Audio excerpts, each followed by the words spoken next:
Life's too short for crap marketing. The Got Marketing podcast is for marketers, business owners, and entrepreneurs who want marketing that's fun, accessible, and meaningful. Join me, Mia Fileman, for inspired chats with my favourite marketing insiders about marketing that works, campaigns that inspire, and the fads, fakery, and false profits to avoid. Hello, friends, and welcome back to the Got Marketing show. Understanding humans and our flaws is at the heart of effective marketing. Science plays a key role in marketing, especially the science of psychology. Many platforms, tools, trends, they promise to revolutionise marketing, but the reality is humans and how our brains tick remains largely the same. So in this episode, we're going to chat about human behaviour. We will explore 3 fascinating behavioural biases and unpack recognisable campaigns that tap into this bias in order to influence customers. To do this with me, there was only really one choice of guest, and that is Dan Monheit, the CEO of Hardhat. The intersection of marketing and behavioural science is Dan's jam. In fact, he's got a whole episode about jam on the Bad Decisions podcast that I highly recommend you listen to straight after this one. Now, a word of warning. This episode discusses applied psychology and how it can be used to influence customers. These are serious tools, not to be abused. Marketers who have weaponized psychology have given the rest of us a bad name. Marketers and snake oil salesmen are often lumped together, and that's like a dagger in my heart as I've dedicated 21 years of my life to the noble profession of marketing. With that in mind, let's get into it. Dan Monheit, my guest today, as I said, is the CEO of Hardhat, Australia's foremost creative agency built around behavioural science. Dan is on a mission to help more business leaders, marketers, and brands understand why people do the things they do. His expertise in this space has seen him present on the topic to thousands of people, both locally and at major international events, including South by Southwest in Texas. Welcome to the poddy, Dan Monheit. I'm so thrilled you're here. Hey, Mia, so good to be here. Long-time listener, first-time caller, and excited to be on here with you.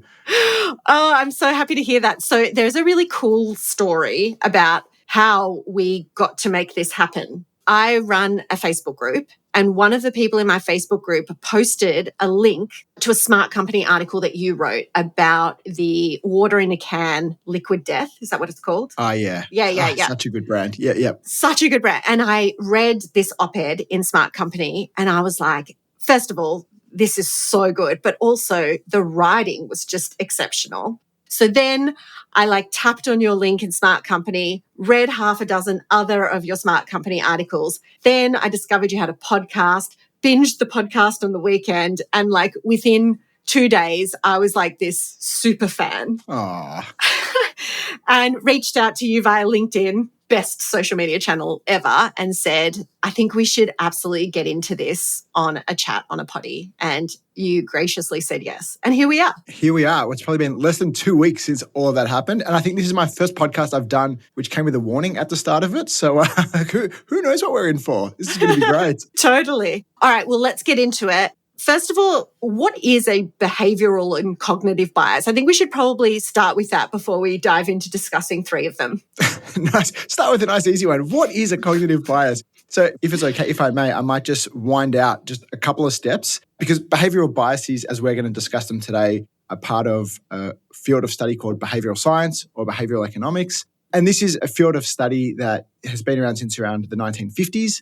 In the 70 years since has developed oceans of evidence based on thousands and thousands of peer-reviewed studies that help us understand why people do the things that they do, especially the weird kind of irrational things that they do. At the core of behavioural science is, I wouldn't even say an acceptance, but more a 2-armed bear hug embrace of the idea that we are nowhere near the rational decision makers that we would like to think we are. And in fact, most of our choices are made based on biases, based on emotion, based on the context within which we make those decisions. And so one of the key findings of behavioural science are these things called heuristics or biases. A heuristic or a bias is a common psychological quirk that impacts our decision-making, often resulting in us doing something that does not make perfect, rational, logical sense. So if you're an alien looking at us from outer space and you observed how we go about our days, there are many, many things that we would do that you would think to yourself, what is this person doing? I mean, why is this person standing outside a full restaurant when there is an empty restaurant across the street waiting for them? Lots and lots of these sorts of things, and behavioural biases, which I think of as the cheat code of the game of sales, they help us understand these things. Fascinating. I mean, you and I agree on this, but this is absolutely just so fascinating because we're really getting to the core of what makes us human and those flaws and those quirks, and then the shortcuts that we take. And it's all subconscious, right? It is. And most of the decision making that we do in a day is subconscious or unconscious. We don't even realize that we're doing it. So as marketers and advertising people who our professions are to help influence choice, it seems crazy that more people are not as obsessed by this field of study as I am, because this is a whole world of evidence about why people make the choices that they make. I put it down to there's just not as many people who are as big as nerds as us. Possibly. There is a lot of research to get through for this, but we'll try and keep it lighthearted today, keep it breezy. All right, so just briefly, how many biases are there? One of the things that hasn't happened in this field yet, because it is a relatively recent field of study, is we don't have a periodic table of behavioural biases yet. And it's still something that is a work in progress, but there are somewhere between 200 and 300 of these biases that have been researched and documented. But as you'd imagine, within that 200 to 300, there's a small subset of maybe a dozen, maybe 20 that really get the lion's share of attention. Great. And at this point, I want to say that since there is 200 to 300 biases, Dan and I have chosen 3. So a lot of effort went into choosing those 3. So we are going to talk about the first bias, which is the effort bias. And then we're going to talk about a really recognizable campaign that puts this into action. I see what you did there with all the work we put in to prepare this podcast. Yes. I love that you do that on your podcast, and I totally just stole that. That's all right. How do you want to do this? Do you want to just start unpacking what this is? Tell me what it is. What is the effort bias? All right. The effort bias is sort of a tendency that we have to assume that the more effort that has gone into making something, the more valuable that thing is. And there are lots and lots of studies that have been conducted to sort of demonstrate this bias. They all follow a fairly similar format. The one that I will talk you guys through is one from 2004. It was done by Kruger et al. And in this experiment, participants were brought in, randomly split into 2 groups, and each group was given an identical set of poems to review. And the groups were asked to read these poems and then to rate them on a series of attributes, including the level of enjoyment they felt reading the poem, the overall quality of the poem, and how much money they thought a poetry magazine should pay to publish that poem within their wonderful pages, which clearly 2004 poetry magazines still a very, very big deal, just a little before Google kind of took over. Now, the only difference here was that one group had been told that these poems had taken 4 hours to write, while the other group had been told that the exact same poems had taken 18 hours to write. And you guys got there before I did, right? You know how this ends. The group that had been told that the poems had taken 18 hours to write consistently rated them as of a higher quality, of more enjoyable, and as worth more money to a poetry magazine than when they had been told that they had only taken 4 hours to write. This exact study has been repeated with everything from whiskey to wine to painting to pottery. It doesn't really seem to matter what it is, whether we are experts or amateurs. We cannot separate this idea that if we perceive lots of effort has gone into something, we think that what comes out must be more valuable. So in this case, effort is a shortcut for quality.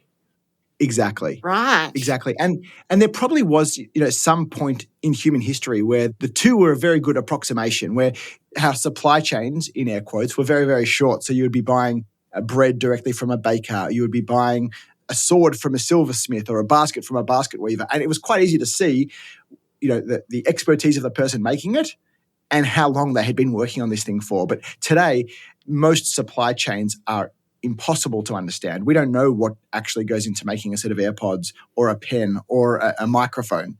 And even though the effort probably doesn't have an actual real impact on the value like it used to back in the day, it's certainly still something that we have trouble decoupling. All right. So how do we apply this to marketing? How can we use that effort bias to our advantage? Yeah. So the way to definitely not use this is to make what you do harder, make it more complicated, make it slower, thinking that, well, if I can just show people that this social media post has taken me 32 hours to make, they are really, really going to like it.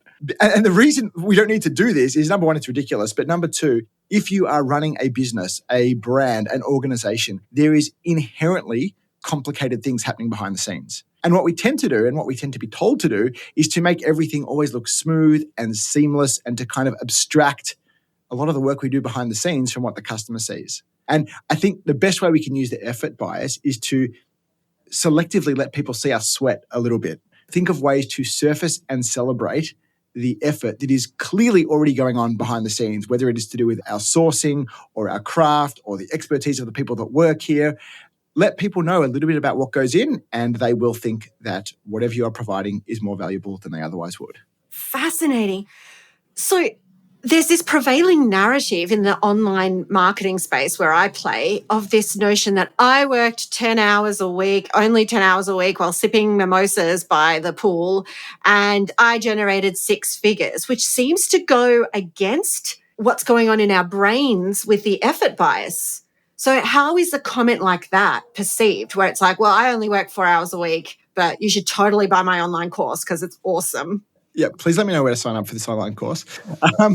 So this is actually a great place for the blanket disclaimer that invariably comes up in every interview and presentation that I do. I should probably just open with it. There is no single bias that works on every person in every context for every type of purchase decision. As we said, there are sort of somewhere between 200 and 300 of these that work in various ways, sometimes in cooperation with each other. Sometimes they actually go head to head with each other. And something that is really meaningful for me might be less meaningful for you. Something that's meaningful for me in one type of purchase might actually work against it in another type of purchase. So there is room for everything. And yes, while some people will be turned on by the idea of thinking they can buy a book and then only work 4 hours a week to make a 6-figure income, many others will put value in knowing that the person writing that book has spent a very, very long time doing it, so it must be pretty good. Yeah. Okay. Awesome. That's a very good disclaimer. And so is there a tipping point? Because if I tell my audience it took me 3 hours to write a social media post, won't they just assume I'm a really bad marketer because it shouldn't take that long to do it? Yeah, I think when the effort hits the point of incompetence, it's probably you've put too much salt on. A little bit's good, too much is not so good. But you see, the idea of this is not to surface everything. It is not to deliberately make things harder. It is to be selective about giving customers a little bit more of a look at what happens behind the scenes. And you see this sometimes if you go into a nudie jeans retail store. They often have people sitting there repairing jeans or making jeans. And it just sort of reminds you that some real person is doing some real work to craft these garments in front of me. They haven't just come out of some magical factory somewhere that's 3D printing them. Oh, great example. So just a little slice. Great example. Yeah. All right. So what campaign put the effort bias in use spectacularly that you identified? All right, so there are so many good ones, and there's so many places you see this out in the world, but the first one that always jumps to mind for me is the iconic fisherman versus bear John West ad, which sort of is under the umbrella campaign of it's the fish that John West rejects, or it's what John West rejects that makes John West the best. So good. All right, so talk us through what that campaign... Sure. So the idea for this one is that it is all the work that John West does to actually find the best fish that make the fish in the can of John West more valuable, more delicious.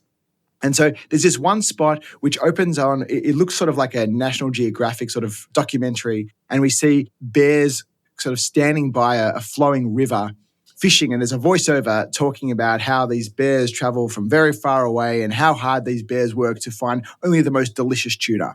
Unfortunately, that is the exact same tuna that John West wants. And then we see from off screen a fisherman in those signature yellow trawler pants run in and basically get into a sort of slightly comical pub-style fist fight with this bear, and he kicks him in the knees and they sort of smack each other around back and forth. And eventually the fisherman kicks the bear in the nuts. I don't know what the swear rating is on this, but the fisherman kicks the bear in the nuts. The bear bends over in pain. The fisherman picks up the fish and runs off screen with it. And it is just this wonderful, non-literal, but very entertaining story about the lengths John West goes to get the best fish.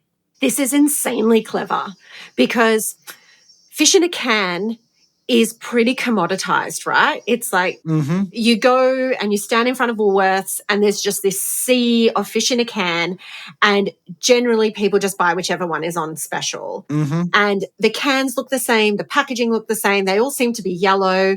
And this was just so clever. And this campaign has been around for how long?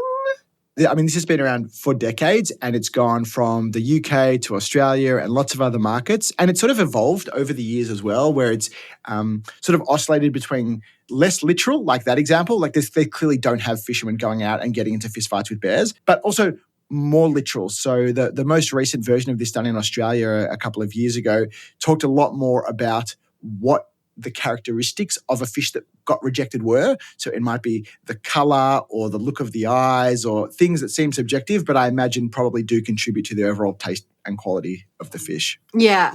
And so what they've done really cleverly with a insanely memorable tagline is that they're trying to, what's the opposite of commoditize? Decommoditize?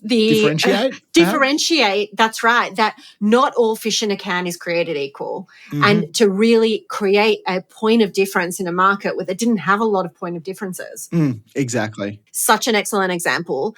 And just before we hit recording, I was talking to you about whether I thought that the most recent iteration, which was 2018 of this campaign, would work today, because it seemed to focus a lot on like the physical attributes of the fish, like, oh, the color is off and the eyes are off. And that just seemed really superficial. And I think we agreed that we liked the bear example more because it's less about we're rejecting this fish because of the way it looks, but it's a better, for me anyway, a better representation of the effort bias, of like the length that John West will actually and also metaphorically go to source the best fish. Yeah, I don't know if it's a really good example, but it might also be a really good example of how the marketers commissioning the ads feel the world is at the time. And sometimes marketers do understandably feel a need to go more rational, to go more descriptive. It might be what their consumers are telling them. It might be the pressure they're getting from the supermarkets. It might be what's in the media. But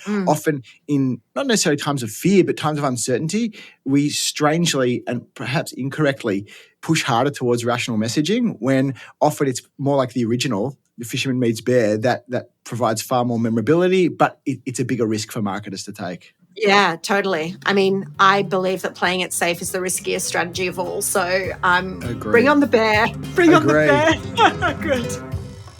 Got Marketing is brought to you by Campaign Del Mar, a marketing education platform for marketers and entrepreneurs. Learn practical, repeatable, and actionable steps to market with confidence.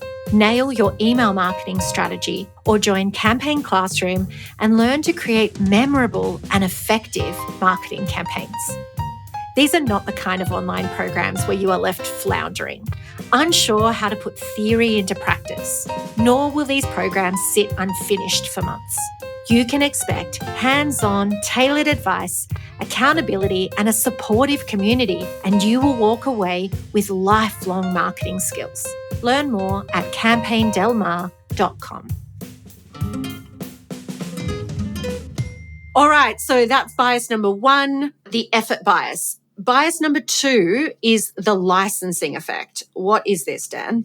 So the licensing effect, I think, is going to play a leading role in mankind's initial fall from grace as the dominant species on the planet. Because when it comes to behavioural biases, this one explains so many of the ways we self-sabotage. At its heart, the licensing effect is the loopholes that we make for ourselves that are epitomised by the concept of, because I did X, I deserve Y. Right? So because I went and smashed myself in the gym this morning, I deserve a cheeseburger for lunch. Because I've saved so hard for a house deposit, I deserve new sneakers.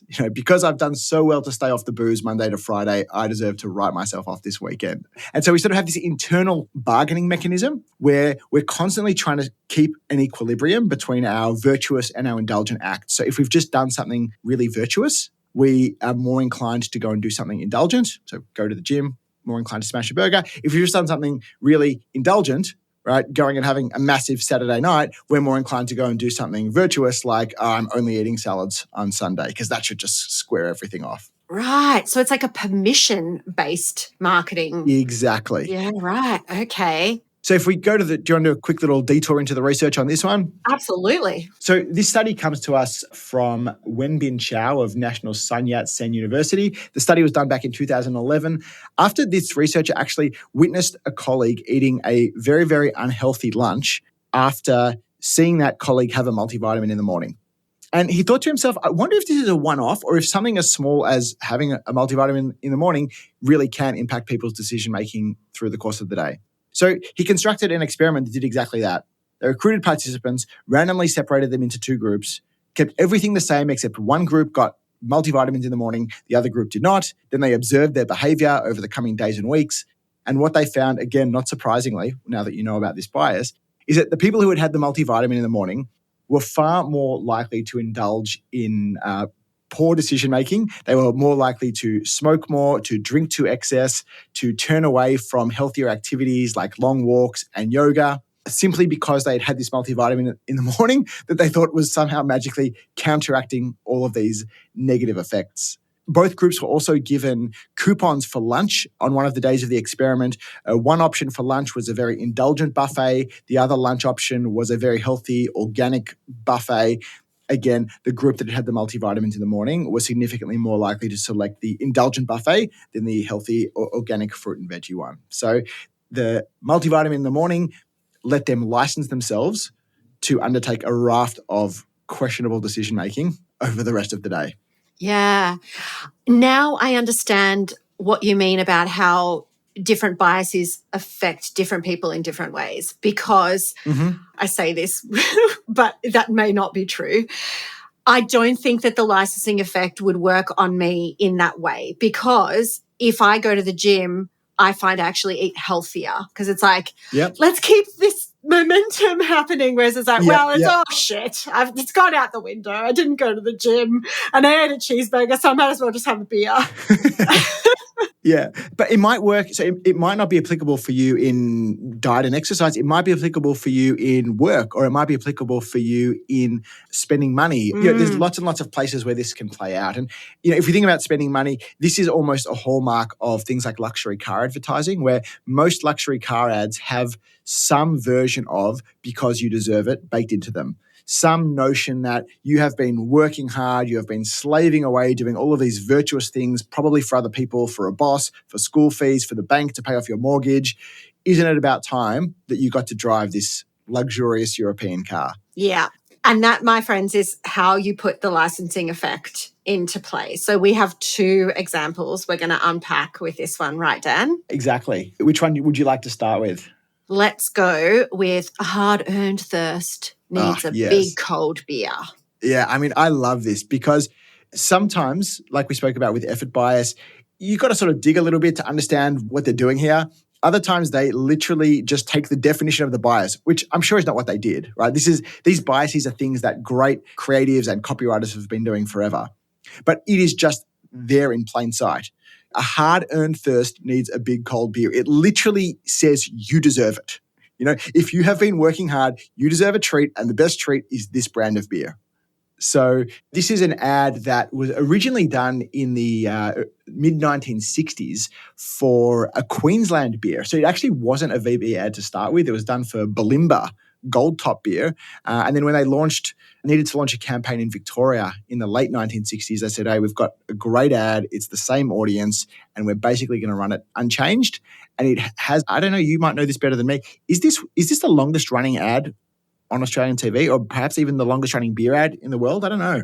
I'm not sure, but it is certainly an advertising and cultural icon. That's for sure. Yes. Yeah. I mean, it's been parodied, it's been made and remade. It's almost like a second national anthem, isn't it? Totally.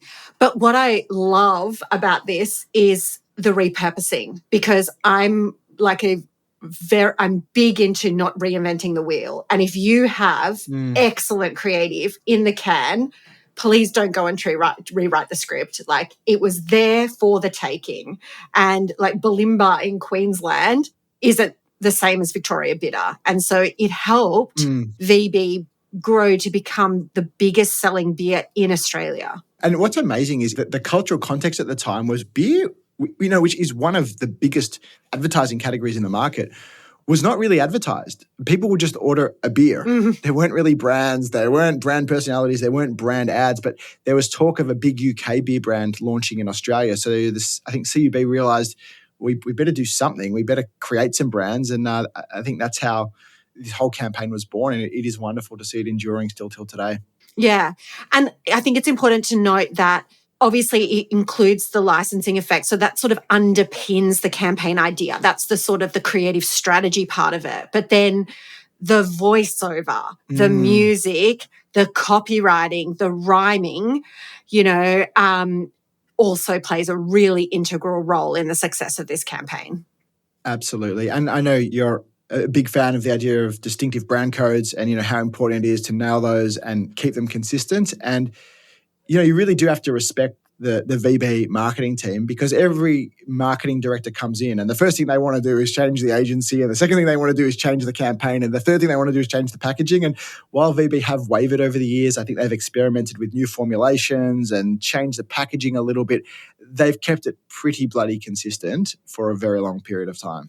Yeah, and I actually read a really interesting stat about it, that the guy that recorded the initial voiceover, John Mayon, he tragically died. However, his family have said you can actually continue to use all the recordings, and they have digitally remastered his voice for more recent campaigns. So John Mayon never said on tap. He's never said those words on recording, but they have managed to pull it from previous recordings to get him to say those words. Technology for the win. Artificial intelligence. We will have a hologram of him doing these ads until the end of time.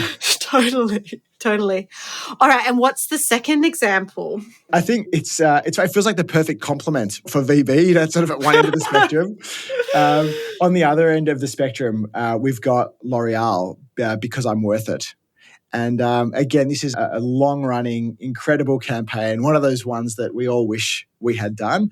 And again, it just talks right into that licensing effect that you are worth it. You have clearly done something, and you deserve to look wonderful using this product. Totally. So I actually have a little bit of an insight into this, because I worked in the marketing team for L'Oreal for 3 years. Oh, you say it so nicely. I say it like such a bogan. L'Oreal, mate.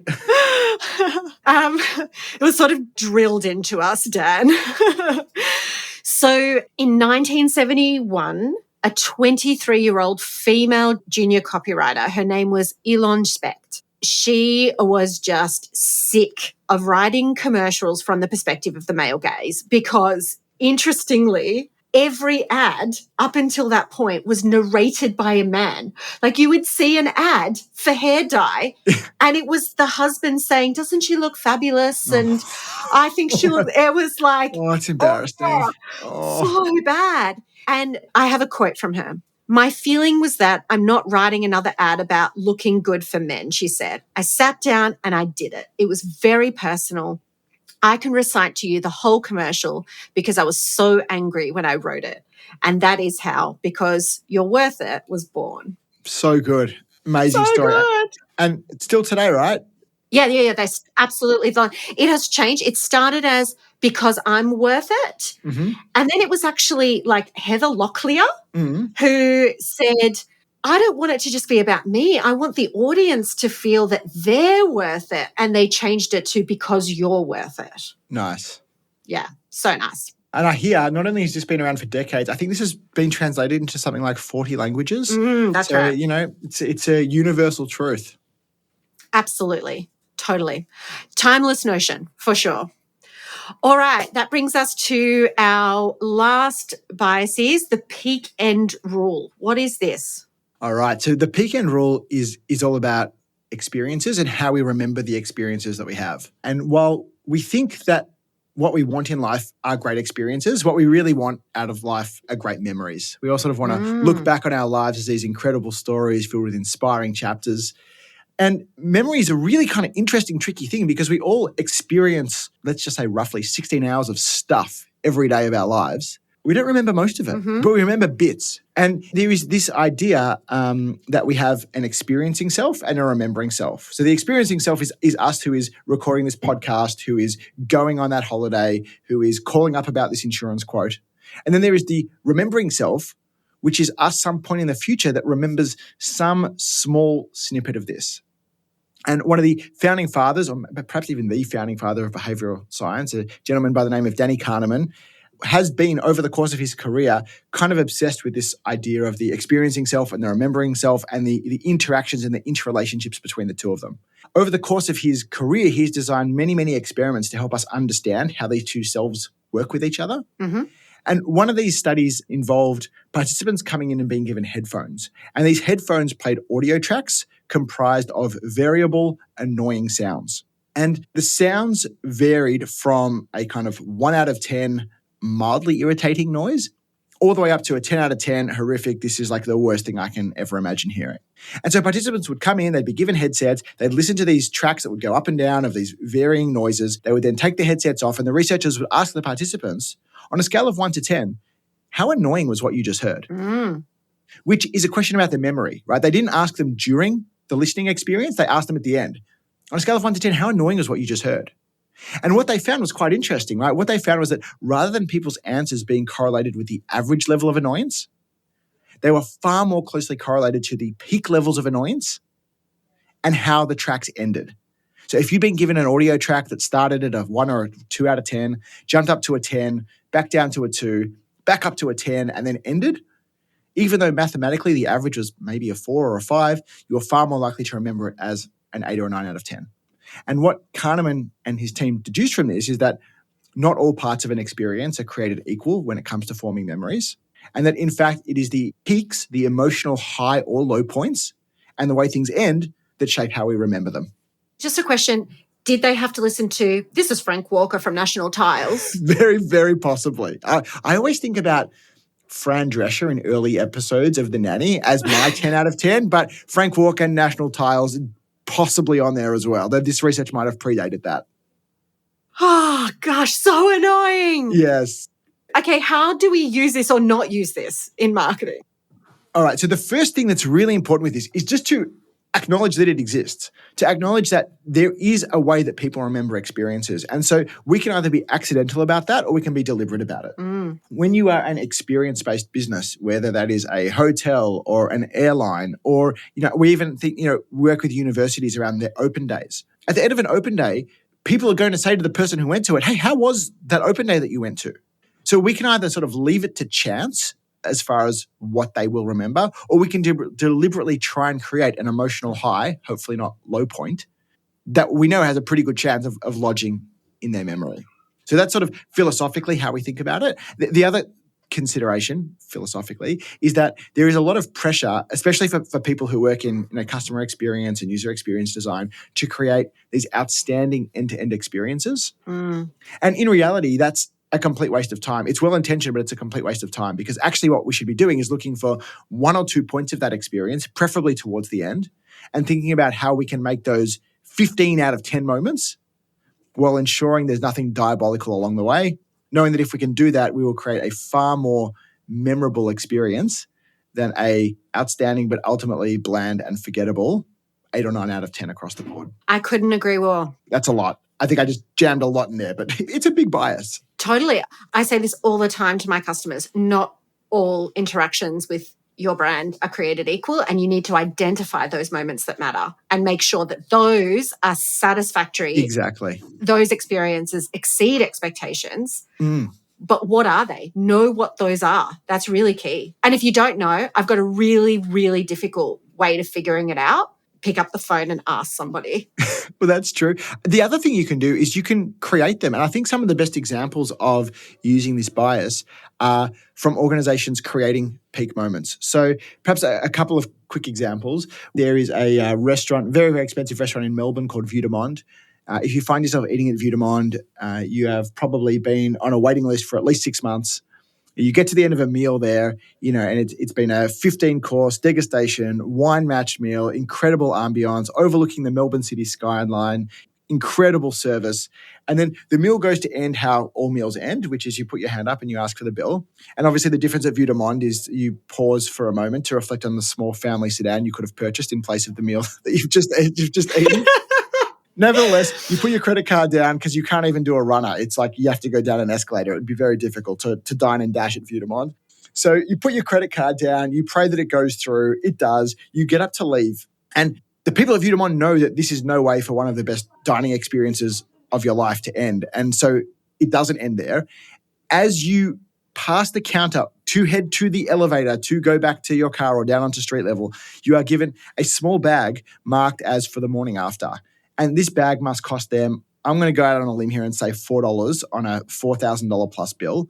And inside this bag are a couple of little brioche rolls, some free-range scrambled eggs. So, no, they're not scrambled. Some free-range eggs, some instructions for how to make perfect scrambled eggs in the morning. And this is the thing that people remember. You know, this little $4 gift bag that people get, this is what they talk about. This is what they publish to social media because it is this unexpected emotional high point right at the end of the experience. And the thing is, it's not just Vue de Monde that have realized this, because every kid above the age of 3 knows that it doesn't matter how good or bad the birthday party was, right? It is what is in the lolly bag that counts. And if you don't get your lolly bag game on, on flex, the party's not going to be remembered well, whatever you happen to have put on. Oh, such a good example, because it plays into one of my favorite marketing tactics, which is surprise and delight. Mm-hmm. Like, give people something they're not expecting.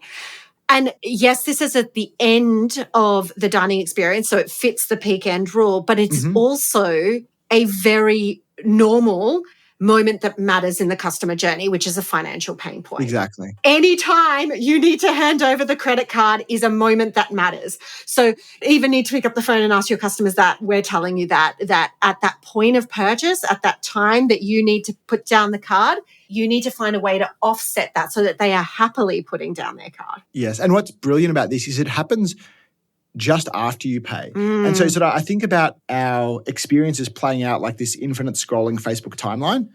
And so the last thing you have is this scary credit card experience, but then the next thing that they jam in there is this wonderful surprise and delight moment, which just kind of pushes the memory of paying away and it trumps it with something more emotionally charged and more positive. Totally. Amazing. So we're going to talk about Mac versus PC as a campaign that deploys.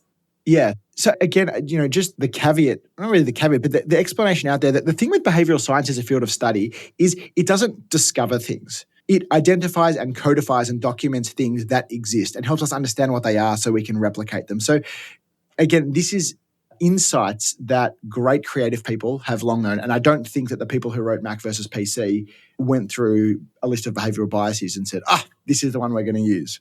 Nevertheless, it's a wonderful example. I'm not sure if people remember the Mac versus PC ads from the early 2000s, but there was a lot of them. They were quite hilarious. They featured a guy who looked like Mac and a guy who looked like a PC standing next to each other, talking about the various features. And Mia, I might let you do a better job than I have of explaining how the ads worked. But what was brilliant from a peak end rule perspective is at the time that this happened, most of us, if we'd grown up with computers, had grown up with PCs. I mean, having Macs, unless you had some sort of weird auntie who was an artist, you probably had a PC growing up if you had a computer at all. And looking back on it, my memories of PC ownership kind of feel okay. It's like I remember playing games on them and I remember my friends coming around and them playing games, and it was all pretty positive. And then this sort of relentless series of ads came out reminding me about all of these other negative peak moments I'd had with PC ownership, that, we'd buy things from overseas and they wouldn't work with our computer, or it would come in 7 different boxes and a massive set of instructions to work out how it all worked, or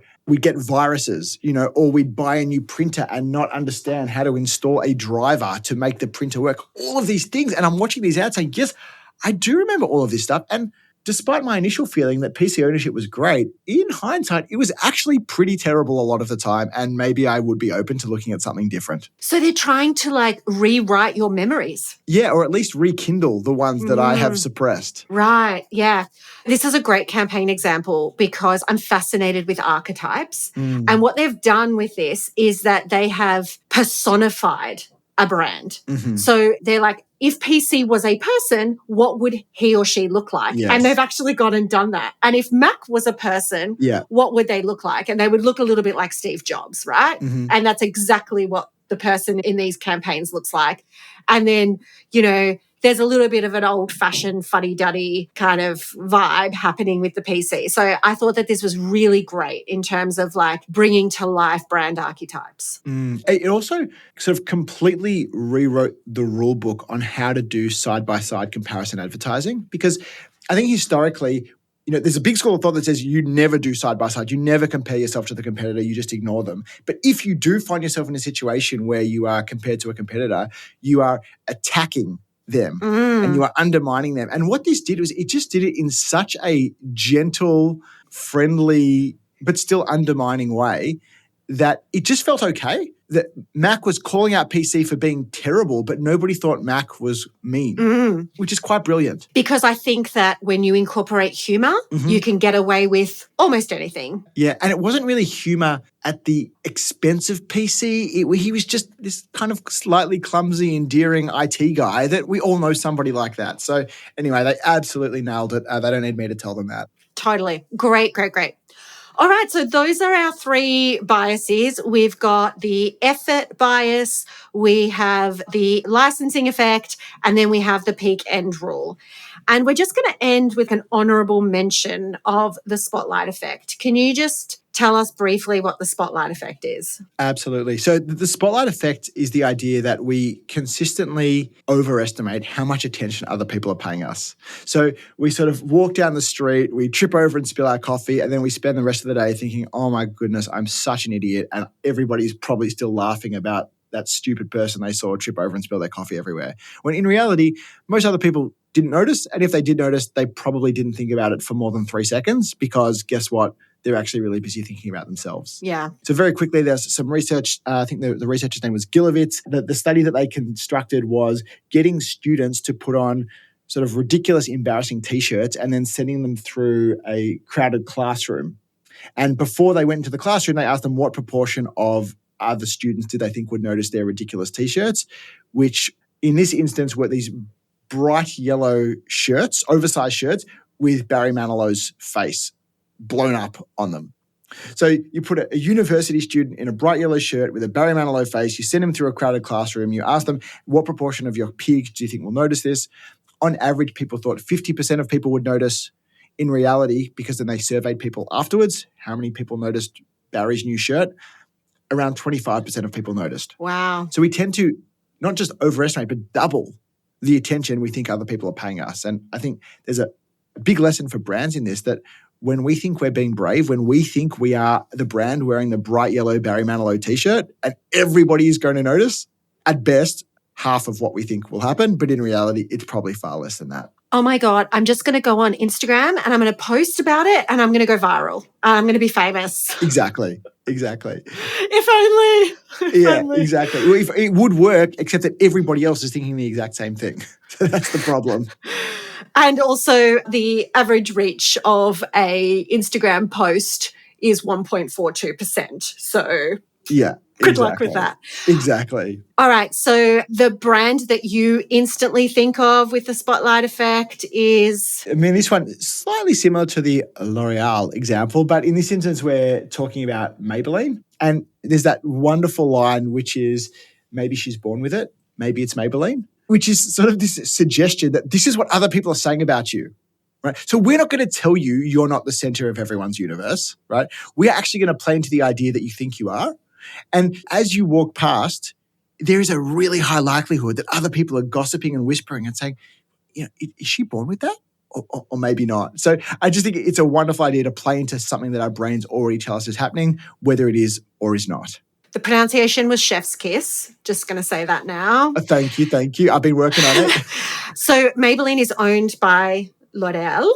And I was the senior brand manager for Maybelline New York. So that's the brand that I got to work on. Love it. It's always going to have a very special place in my heart. And you have absolutely nailed the internal narrative behind that tagline and how iconic it was. That's exactly, this is not about, I went on a Reddit deep dive to see dangerous. what... Uh-oh. I know, right? To see what people thought of it. And there was like this, as Reddit communities that just eat each other alive. There were people like, I think what they're trying to say is that Maybelline Cosmetics is so natural, you wouldn't know the difference between whether she's naturally beautiful or wearing the cosmetics. I'm like, dudes, that's not what's going on here. And then everyone just jumped on there going, that's not what's happening here. Yeah. Right? It's the fact that everyone is turning to look at her and that's the effect that Maybelline Cosmetics gives you. Yeah. If that's what people believe is going on in their head, in all of our minds, we are all the stars of a movie about our life and everybody else is just supporting cast. And so if that's people's internal narrative, I mean, far be it from us as advertisers to tell them that's not true. They say, hey, if you're going to be the star of your own movie, you might as well look good doing it. That is such a good point. I really love that. Interestingly, the Maybe She's Born With It, Maybe It's Maybelline was retired in 2014.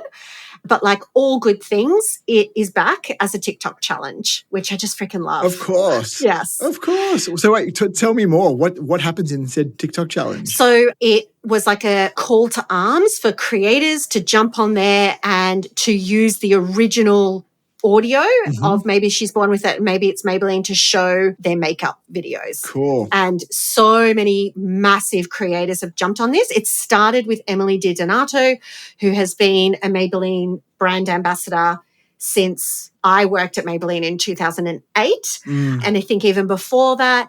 And so she sort of kickstarted it. She's a supermodel or a model. I don't know what the difference is, but she sort of kickstarted it on TikTok. And then some like TikTok creators jumped on it and TikTok did its thing. And I just love that about TikTok, that what's old is all new again. Yeah. And it's reintroduced this new generation of consumers to these iconic slogans like Maybe She's Born With It or Because You're Worth It or Got Milk. Yeah. All of these are, I love that. I mean, I feel you because, running an agency where the average person in here is at least 15 years younger than I am, there are so many cultural references that myself and a few of the other now old timers have. And the young kids have no idea what we're talking about, but at least through TikTok, they might be able to catch up and have some idea what we're banging on about. Yeah, let's hope. Let's hope. Yeah, exactly. Well, Dan, it has been an absolute pleasure. I thoroughly enjoyed this conversation with you.